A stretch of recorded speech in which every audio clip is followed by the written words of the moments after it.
So risk, number one, look under every rock to figure out where the risks are on any deal. Because a lot of folks can come back and give you chapter and verse on the return, the ROI. Oh, the ROI is this and the ROI is that.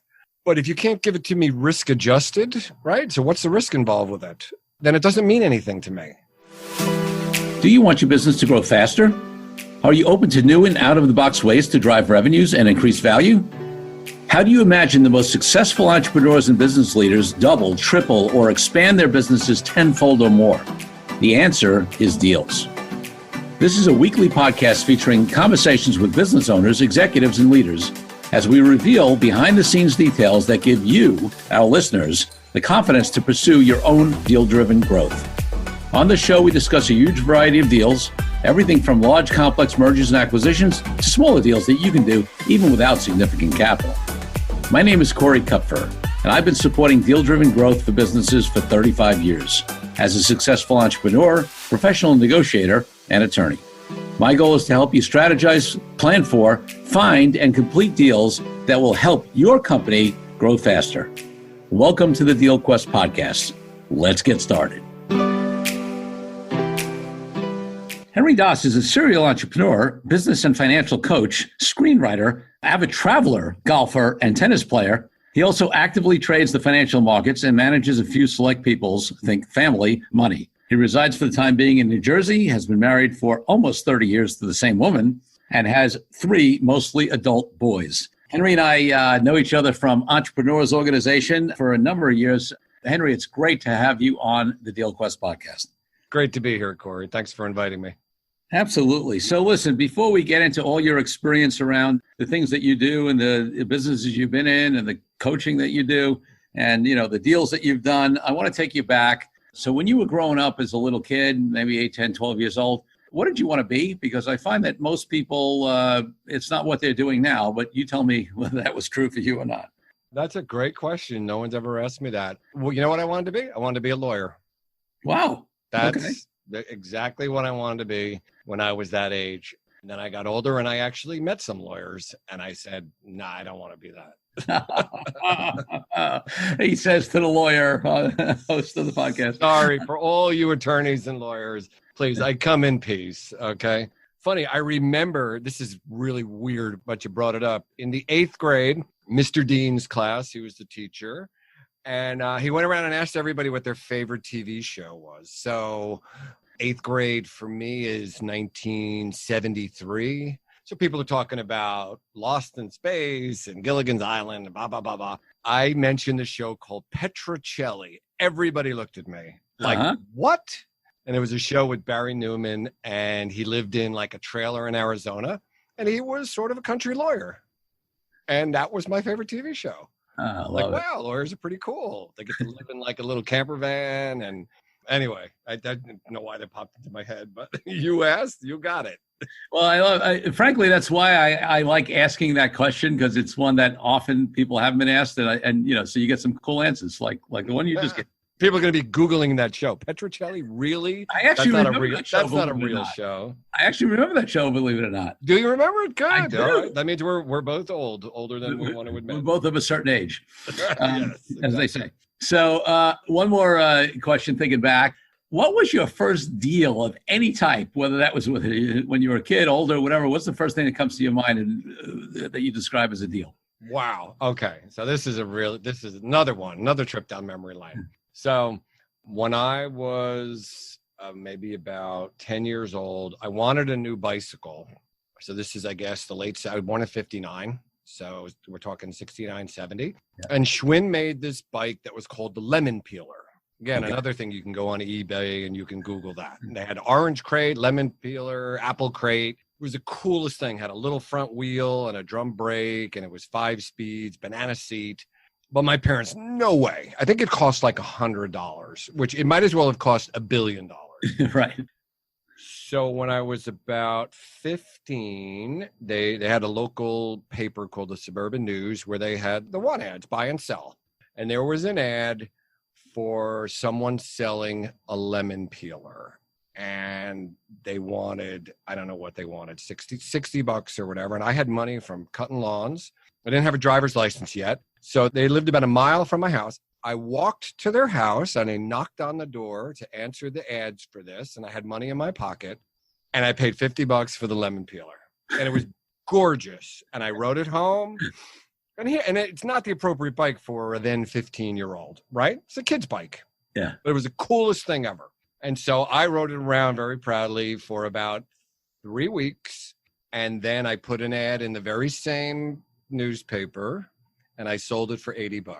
I love it. So I killed so many birds with that stone because I got to say I owned the lemon peeler and I rode it around very proudly and I shined it up and then I sold it and I made after cost of goods, I think the ad was like all at $2.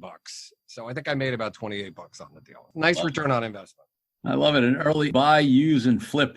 I'm telling you, know how much one of those would cost now? They're at $3,500 for one in really good shape on eBay. Wow. Find them. Yeah, they're collectible. So one of these days I'll buy one. I need it like I need the hole in my head, but maybe when I'm 80 years old, you'll see me cruising around on a lemon peeler. Well, it's interesting. I wasn't going to go here right now, but I will because a buy, hold for a little while and flip approach is also a real estate investing strategy. And I know you've done some real estate investing. I don't know if it's that type, but why don't we talk about what the segue to real estate investing? I will take another trip down memory lane, a bit more recent. So I lived in, when you and I knew each other back in the EO days, I guess you lived in the city. I lived in the city. When we say city, we're talking New York City as if it's the only city on the planet. Right. I lived in the Greenwich Village and I lived in the city for many, many years. My wife is from Queens. Her family lived in the West Village. We moved to Westchester. We moved to a little town called Scarsdale, which is north of New York City, white collar suburb. Yep. And we bought a fixer-upper special. This is 2003, 2004. And I interviewed like 17 contractors and finally hired a guy. This is a big project. This ended up being a $750,000 renovation project on top of a 7-figure house. And I met the guy and I wrote about him in my book. I changed his name to Bob. So Bob is not his real name, but for reasons that will become obvious when I finish the story. And Bob and I became friends and we were happy to be friends. Him and his girlfriend who became his wife, and they became some of our first friends. And then we started doing real estate deals together. He was looking for investors. So I knew lots of people with deep pockets. So we raised the equity. The first deal we did, we bought a $1.2 million house and knocked it down and built a $3 million house in its place. And it worked out great. We did some other deals together. And then as the Great Recession started to approach and things started to get really dicey in the housing market, this is a terrible story, but this is the punchline. He committed suicide. Oh, no. Wow. And we had a project going and it was multiple millions of dollars because each project we did, we ramped it up. And then we found out all this dirty laundry. In fact, I went on a podcast and for the entire half hour, I just sort of told this story in gory detail. And we were shocked and blindsided. I mean, he jumped off a bridge. Wow. That's like, wow. So that spiraled into all sorts of lawsuits, and other investors sued me because I was the only principal left with a pulse. Right. The bank sued me. Then now all of a sudden it's 2008 and Lehman collapsed and Bear Stearns collapsed. To make an incredibly long story short, my lawyer calls me one day and he says, I need you to sit down for reasons that in my 36 years of experience, I have no idea. We won. We won our case. And they gave you a get out of jail free card. Wow. Yeah, they foreclosed on the property, but the judge said you cannot go after any principles of this deal. The only one left was me. So yeah, I don't know what it is, all that good, clean living or whatever. But, that didn't make up for 3 years of sleepless nights. I'm sure. So by that time it was tough. Yeah. So although we won't go into the details of the story, just why don't you hit us with some of the lessons that you learned about whether it's business partnerships or real estate investing or dealing with, is this like a 5-hour show? Highlights. Highlights.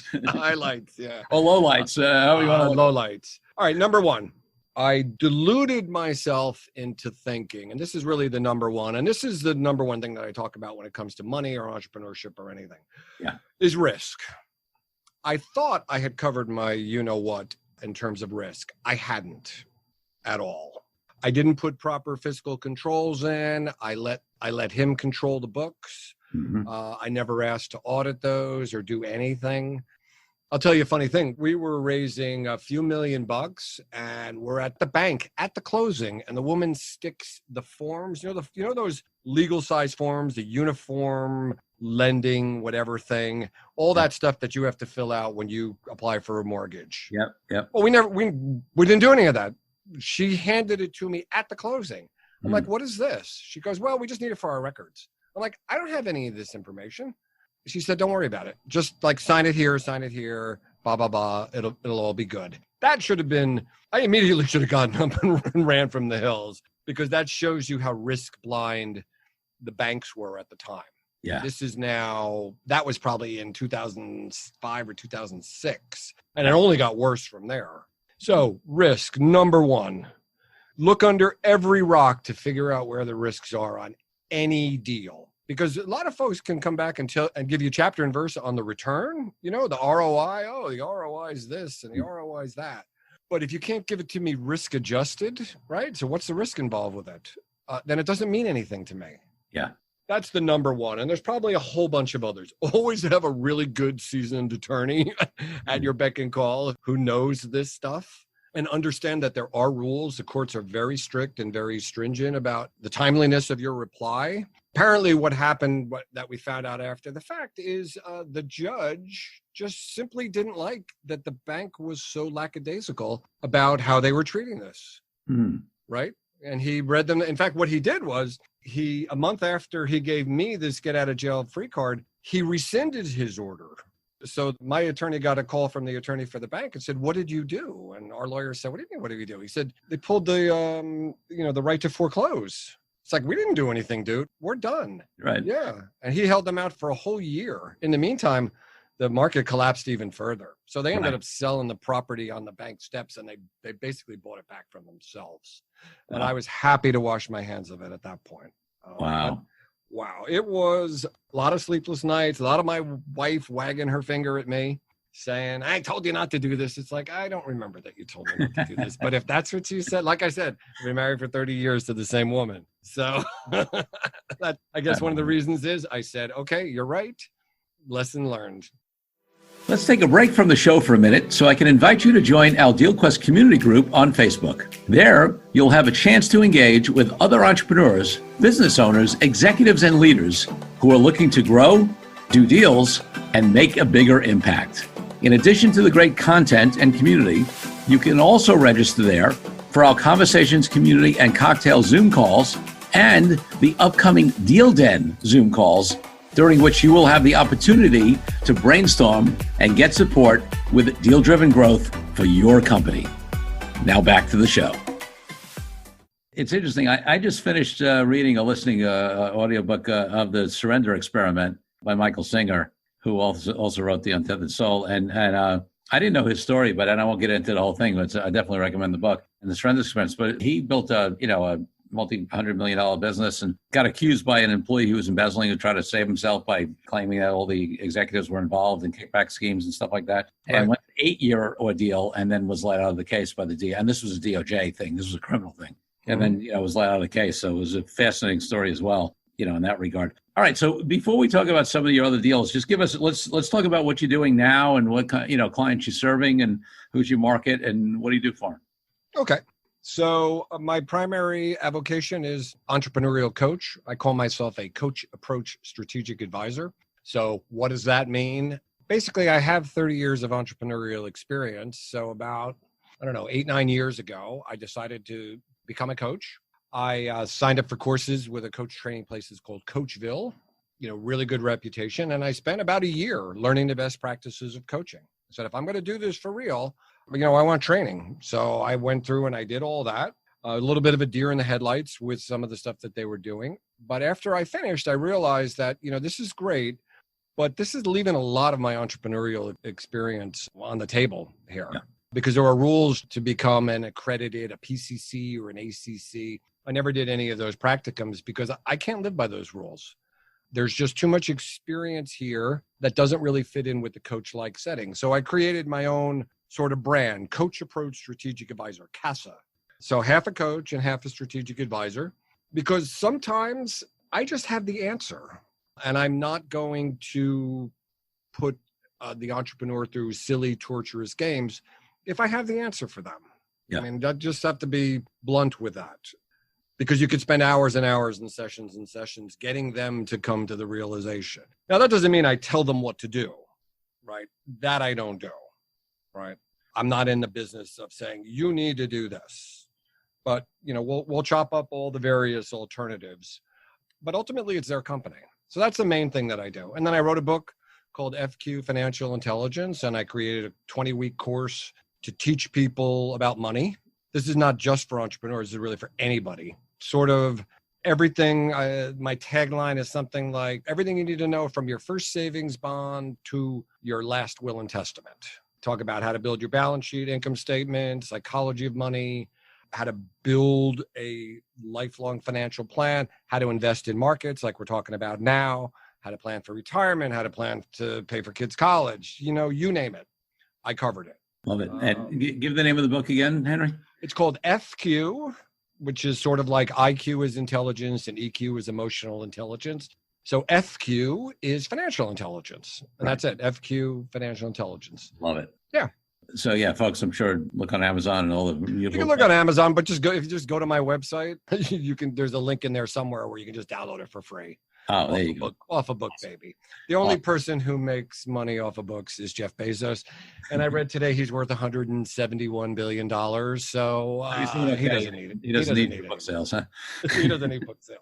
I love it. So talk to me a little bit, one of the fundamental premises of this podcast is, being EO friends, come up in this entrepreneurial world. It's the world I travel and it's the world you travel in many ways. I always say that obviously in order to have a successful company, you need to have a product or service that, is needed, wanted, quality, you can sell it, all that kind of stuff.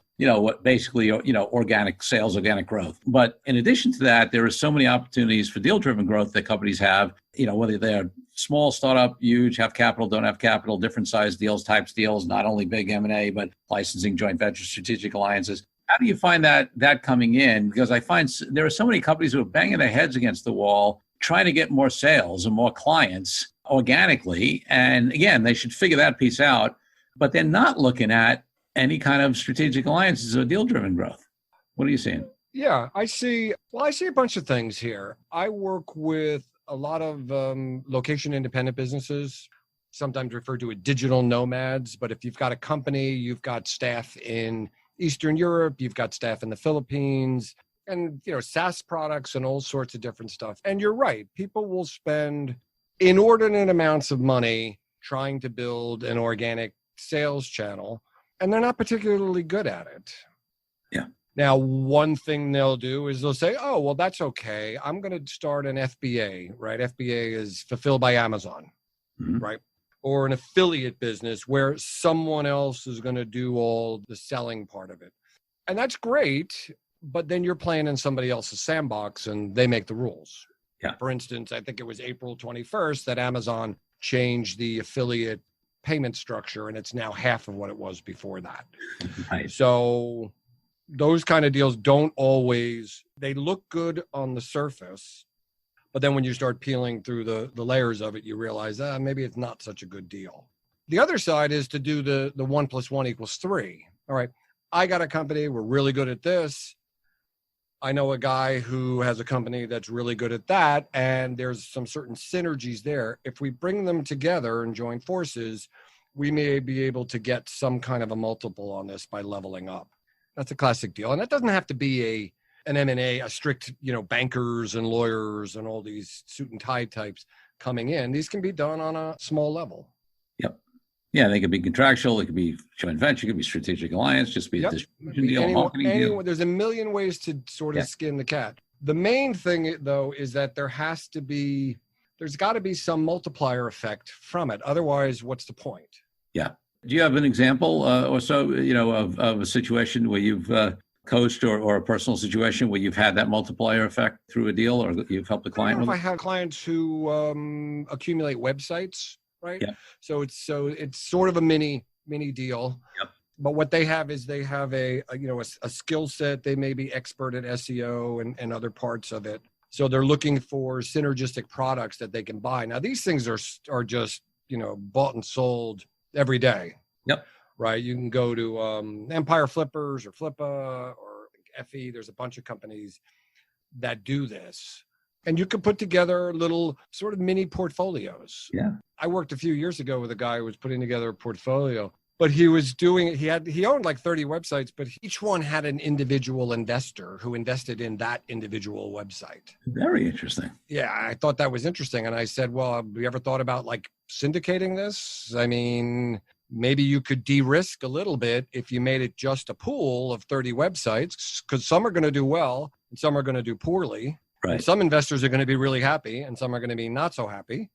But maybe if you give them all a structured return, you can just bundle those all together into a singular unit and just sell off fractional shares. Obviously, it brings up all sorts of regulatory issues and all that kind of stuff, but that's what you hire the lawyers for.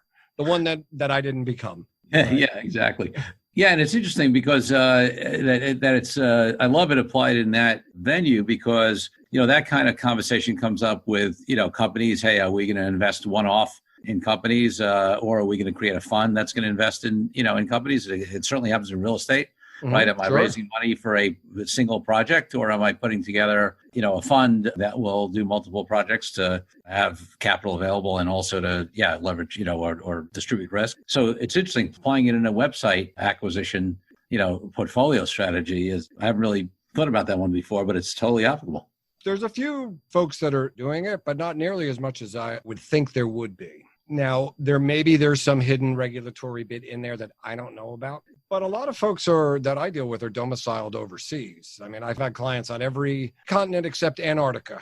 I guess I just can't reach down to the land of penguins.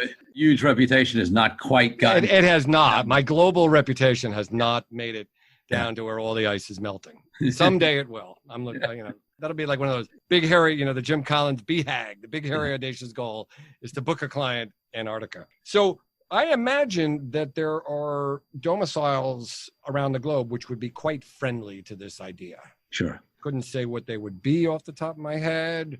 Andorra, Malta, Panama. I mean, all the usual suspects. Yep. And now I'm not talking about anything that's fraudulent, mind you. Of course. I'm talking legit. The purpose isn't to go there so you can perpetrate a fraud.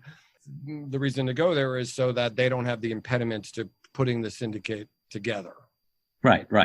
Because all of these folks are if they're U.S. citizens, they're obligated to pay tax on their worldwide income. Absolutely. The ones who are doing it legit are not doing it as a tax haven. It's not a tax dodge. But no. Yes, but there's other reasons to do it. Totally. Okay. And I know that you've been in some business partnerships over the years. Talk about, any stories that you're willing to share and certainly lessons that have come out about, because, I've had my couple of business partnerships over the years and have certainly learned a lot from them. So what have you learned in that kind of deal, being in business with partners? Well, I've had two partners. One is still alive. He predated. It isn't really my first partner. So when I started my first business in 1991, it's almost 30 years ago. We were college friends. And we became partners in a computer company. I was sort of the Mr. Inside. He was the Mr. Outside. That was around the time that, that business ran great for almost maybe 10 years until it kind of didn't, and the cracks started to come through. It was my impetus for joining EO was to try to find a way to get out of this partnership. And the reason I hired my very first business coach was to help me navigate getting out of this partnership, because I made a rookie mistake. So as long as we're talking about deals, here's something for people to think about. We had a philosophy that we agree to agree or we agree to disagree when it came to any sort of major decision for the business. So if we didn't have unanimity between the two of us, it didn't happen. Yeah. We did not have a buy-sell agreement. Okay. When we started, we're not going to worry about that. We haven't even done any business yet. We don't need a buy-sell agreement. Well, by the time the business was successful, and by the later 90s, we were up to, $4 million business. So that's probably an $8 to $10 million business if you consider inflation at this time. And I'm like, I don't want to be in this partnership anymore. And now I'm sort of stuck. Yeah. Right? Because we agree to agree or agree to disagree. And that led to a lot of difficulty after the whole dot bomb thing came through. That had a real impact on our business. I was left with nothing. It would have been wonderful if when we had $0, we just memorialized a deal that we could have lived with to exit.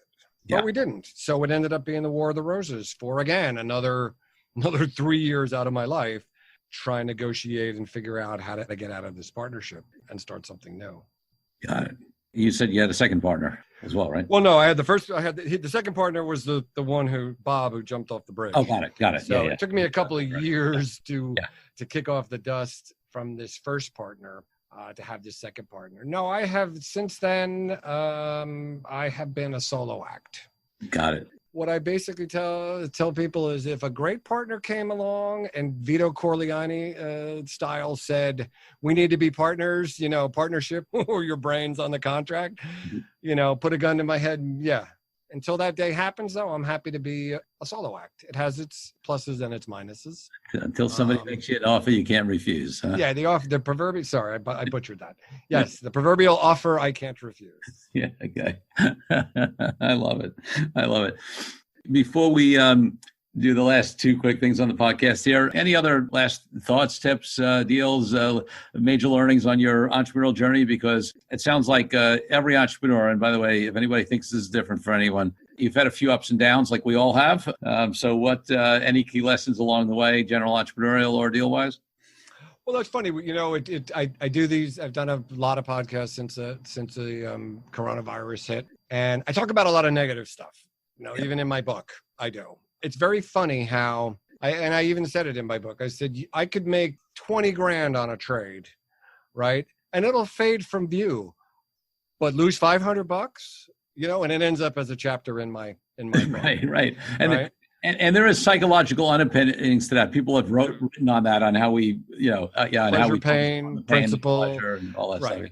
So, what I've covered here are a couple of gloom and dooms. Yet here I am, 60 years old. I have a good net worth, and I have a great family, and I sent my kids to college, and they came out with no college debt. And clearly I've done something right along the line. Right. For the entrepreneurs that are out there, whether you're running a $500,000 or a $5 million business or whatever, as entrepreneurs, we all think we have all the answers. We all think we're invincible.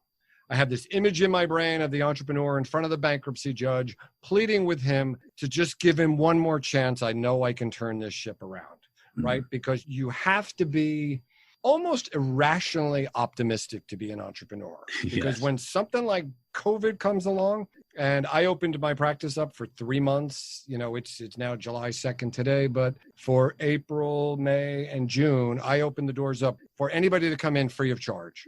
I spoke to over 50 different people. I had 87 conversations with people, and people's businesses went from doing really, really well. Some people went from really well to zero overnight. Folks who were in the hospitality and travel business and all that stuff. That doesn't happen. I mean, that's just, talk about a black swan event. I mean, it just doesn't happen. We can't prepare for the nuclear bomb, right? It's impossible. But it does show us, our resiliency now that the shock is over. People, they recover, right? We talked about lessons learned. What are the lessons learned? Well, the important thing is just learn them once. Don't learn them the same lesson over and over again. And last little point, and this is more of a mini, kind of a, not meant to be a mini advertisement for me as a coach, but get help. I don't think I ever would have solved that business situation, and even with the time that it took with my business partner, if I hadn't hired a coach and gotten into a group like EO. Yeah. No question. I could not do it alone. I could by brute force, but why? Why would you do that to yourself? Exactly. It's funny because I've sort of had that. I think it's also some wisdom with age, and I think I don't want to say it's. I mean, there are some young folks I know who get stuff way before I ever did, and I'm amazed at their wisdom. But in general, Like I was much more headstrong when I was in my 20s or whatever, the early 30s, where like I had something to prove and I had to do it. And, and I got to the point where I finally said, yeah, you know what? Because I was already proved to myself I could do it if I needed to. But then it was like, why? Why do it the hard way? Why not rely upon people who have experience, who've been through it, can support you, give you good suggestions, pat you on the back, all that stuff. It's just stupid. Yeah, I mean, it's, I trade the stock markets. I have for like 40 years. I did my first trade when I was in high school. And I've hired, trading coaches, and I have, some mentors. That's an area where you really need to get other people's wisdom. So a bunch of years ago, I was talking to a friend of mine who's one of my mentors. And I said, hey, I'm thinking of doing a trade on this stock. It was a big pharma stock. It was $400 a share. When, Amazon's close to $3,000 a share today, and Tesla is up to like 1,200, whatever. But $400 is a lot of money for a stock. Yes. And he said to me, very matter-of-factly, what are you trying to prove, Henry?